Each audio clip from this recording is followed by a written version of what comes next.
Hi, I'm Alan Coffey, and I'm driven to know. Join us today as we continue to explore Am I Being Tricked? Part 4. Let's remember what Philip K. Dick said about reality. Reality is that which, when you stop believing in it, doesn't go away. So, last time we talked about how do we figure out what is fact and what is false information pretending to be fact. We saw that the first steps in verifying information that we consume is to check the sources, check the proof, and check other sources. Today we're going to ask ourselves some questions to help us know the truth and not be tricked. We're going to try and lie-proof ourselves. Let's begin by asking questions about our own interpretation of information. All information goes through a natural filtering process in our minds.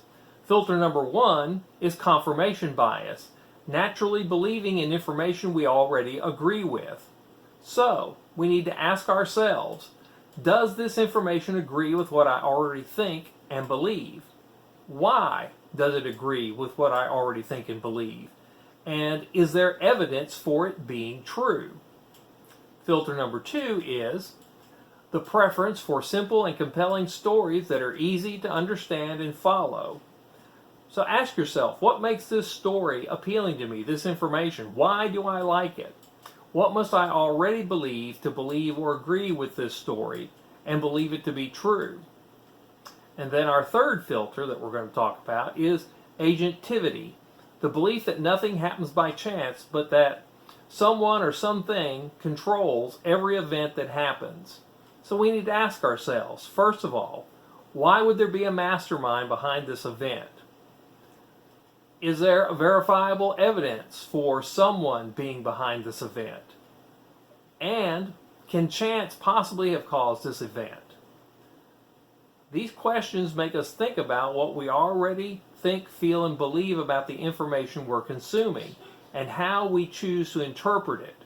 When we don't ask these questions about ourselves, we set ourselves up to be deceived by others because they will tailor information to agree with our confirmation bias. They'll present it to us in a way that is simple and compelling, and they'll make it sound like that somebody's at fault or someone's to praise for what's going on.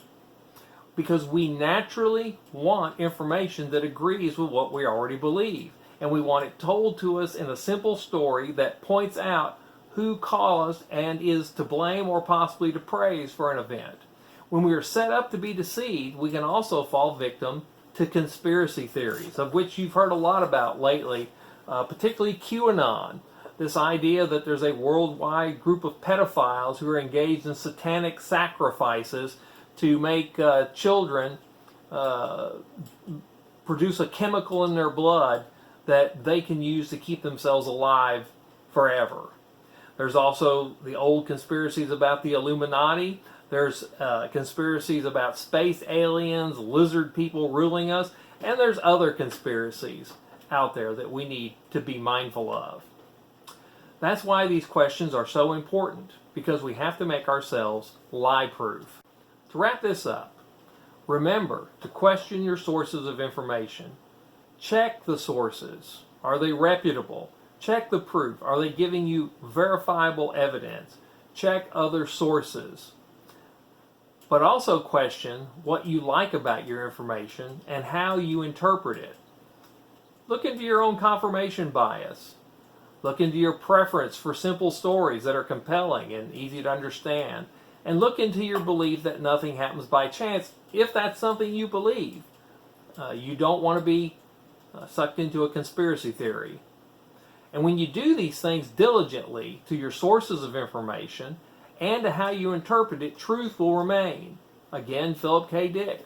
Reality is that which, when you stop believing in it, doesn't go away. And I don't know about you, but I'm interested in reality. I hope you enjoyed today's video. If so, like and subscribe below. Also, if I am going to pay the bills, please support me on PayPal in the pinned comment below. I'm Alan Coffey, and the cat you have been watching behind me is Dr. Livingston, and we're driven to know.